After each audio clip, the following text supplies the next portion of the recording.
आज की रेसिपी है हमारी बिहार की गुरुवार वाली थाली यानी कढ़ी पकौड़े चावल और घर के स्वाद से भरी हुई एकदम पारंपरिक थाली। बिहार में कढ़ी चावल सिर्फ एक साधारण खाना नहीं है, बल्कि कई घरों में इसका अपना एक अलग पारंपरिक महत्व है। खासकर गुरुवार के दिन कढ़ी चावल बनाने की परंपरा बहुत से घरों में देखने को मिलती है।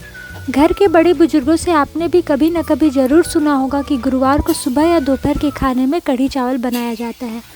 इसके पीछे अलग अलग परिवारों और क्षेत्रों में अलग अलग मान्यताएं हैं।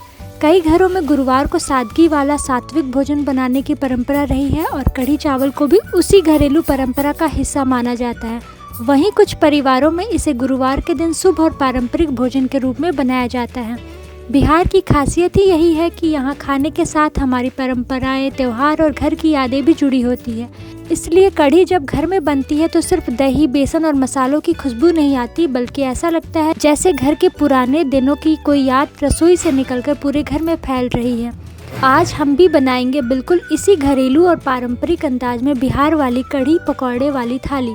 तो चलिए सबसे पहले बनाते हैं इसके लिए हमारे नरम और स्वादिष्ट पकौड़े। तो पकौड़े बनाने के लिए सबसे पहले एक बर्तन में लेंगे बेसन। अब इसमें डालेंगे थोड़ी सी हल्दी, स्वाद के अनुसार नमक, थोड़ा सा लाल मिर्च पाउडर, बारीक कटे हुए प्याज, बारीक कटी हुई हरी मिर्च, थोड़ा सा अजवाइन मंगरेल और बिल्कुल थोड़ा सा बेकिंग पाउडर। इसके बाद इसमें हम पानी नहीं डालेंगे, बल्कि दही की मदद से पकौड़े का बैटर तैयार करेंगे। दही को थोड़ा थोड़ा करके लगभग 2 से 3 चम्मच डालते हुए बैटर को तैयार करेंगे। ध्यान रखिए बैटर ना तो बहुत पतला होना चाहिए और ना ही बहुत ज़्यादा गाढ़ा। ऐसा होना चाहिए कि चम्मच से आसानी से गिर सके और पकौड़े आराम से बन जाए। दही और थोड़ा सा बेकिंग पाउडर डालने की वजह से हमारे पकौड़े बहुत ही सॉफ्ट बनेंगे। अब तैयार करेंगे कढ़ी का घोल। पकौड़े का बैटर तैयार हो गया है। अब बारी है कढ़ी के घोल की। इसके लिए हम लेंगे हल्का खट्टा दही। अगर दही थोड़ा खट्टा हो तो कढ़ी का स्वाद और भी अच्छा आता है। दही को एक बड़े बर्तन में लेकर इसे अच्छी तरह फेंटेंगे। दही को इतना अच्छे से फेंटना है कि इसमें एक भी लम्स ना रहे। अब इसमें डालेंगे लगभग 2 बड़े चम्मच बेसन। अगर आप ज़्यादा मात्रा में कढ़ी बना रहे हैं तो उसी हिसाब से बेसन की मात्रा भी बढ़ा सकते हैं। अब इसमें डालेंगे स्वाद के अनुसार नमक, लगभग आधा छोटा चम्मच हल्दी और आधा छोटा चम्मच कसूरी मेथी। अब इसमें थोड़ा थोड़ा पानी डालते हुए इसे अच्छी तरह फेंटेंगे। यहाँ एक बात का खास ध्यान रखना है कि कढ़ी का घोल बहुत ज़्यादा गाढ़ा नहीं होना चाहिए। हमें इसे फ्लोइंग कंसिस्टेंसी में रखना है, क्योंकि पकने के बाद कढ़ी अपने आप गाढ़ी हो जाती है।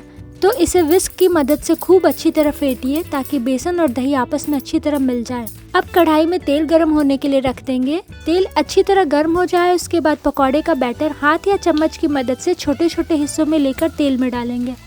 आपको बड़े पकौड़े नहीं बनाने, छोटे छोटे पकौड़े बनाएंगे ताकि ये अंदर तक अच्छी तरह पके। और एक बात मैं आपको ज़रूर बताना चाहूँगी, बहुत जगहों पर कढ़ी के पकौड़े बिल्कुल सादे बनाए जाते हैं, लेकिन अगर आप इसमें बारीक कटा प्याज और हरा मिर्च डालकर पकौड़े बनाएंगे तो कढ़ी का स्वाद कई गुना बढ़ जाता है। एक बार इस तरह से प्याज और मिर्च वाले पकौड़े कढ़ी में डालकर ज़रूर देखिए, इसका स्वाद बिल्कुल अलग और बहुत ही चटपटा लगता है। अब पकौड़े को हम लो टू मीडियम फ्लेम पर धीरे धीरे पकाएंगे। हाई फ्लेम पर पकौड़े जल्दी ऊपर से गोल्डन हो जाएंगे, लेकिन अंदर से कच्चे रह सकते हैं। इसलिए हमेशा लो टू मीडियम फ्लेम पर पकौड़ों को दोनों तरफ से पलटते हुए अच्छी तरह पकाना है। धीरे धीरे पकाते हुए जब पकौड़े का रंग एकदम अच्छा गोल्डन ब्राउन हो जाए तो समझिए हमारे पकौड़े अच्छी तरह पक चुके हैं। अब इन्हें तेल से निकाल लेंगे।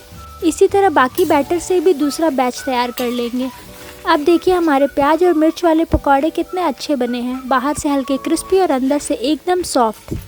अब पकौड़े तैयार हो चुके हैं, तो चलिए बनाते हैं हमारी स्वादिष्ट कढ़ी।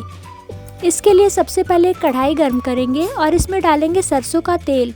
सरसों का तेल अच्छी तरह गर्म हो जाए तो इसमें डालेंगे थोड़ी सी मेथी, थोड़ा सा जीरा, 2 सूखी लाल मिर्च और थोड़ी सी कसूरी मेथी।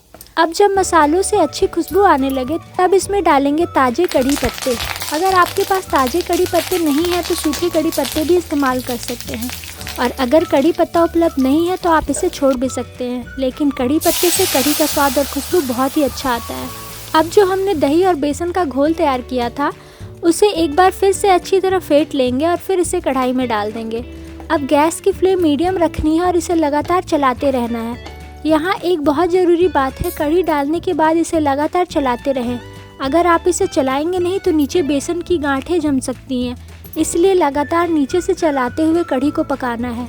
कढ़ी को अच्छी तरह पकने में लगभग 10 मिनट लगेंगे। अब आप देखेंगे कि कढ़ी के ऊपर झाग बनने लगे हैं, यही झाग आपको देखने हैं। जब तक कढ़ी के ऊपर झाग बने हुए हैं तब तक इसे पकाते रहिए।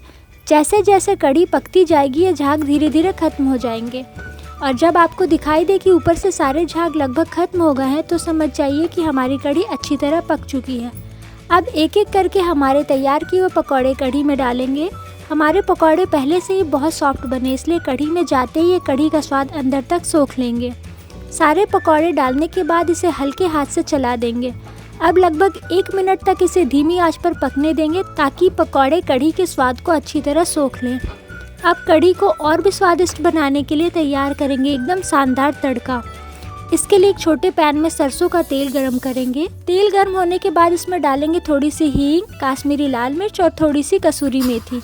अब इस तैयार तड़के को सीधे हमारी कढ़ी के ऊपर डाल देंगे और जैसे ये तड़का कढ़ी के ऊपर पड़ेगा ना, इसकी खुशबू पूरे घर में फैल जाएगी। कढ़ी का रंग भी बहुत खूबसूरत आएगा और स्वाद तो बिल्कुल लाजवाब होगा।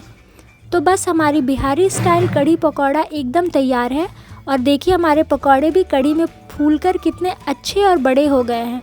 पकौड़े इतने सॉफ्ट है कि कढ़ी में बिल्कुल अच्छी तरह से मिल गए हैं। अब इसे आप गर्मा गर्म चावल के साथ सर्व कर सकते हैं या फिर रोटी के साथ भी खा सकते हैं। अगर आप भी बिहार की इस पारंपरिक गुरुवार वाली कढ़ी चावल की थाली का स्वाद घर पर लेना चाहते हैं तो इस रेसिपी को एक बार ज़रूर बनाकर देखिए। और अगर आपको मेरी ये रेसिपी पसंद आई हो तो वीडियो को लाइक ज़रूर कीजिए, अपने दोस्तों और परिवार के साथ शेयर कीजिए और चैनल को सब्सक्राइब करना बिल्कुल मत भूलिए। मिलते हैं अगली ऐसी ही शानदार और स्वादिष्ट रेसिपी के साथ, तब तक के लिए धन्यवाद।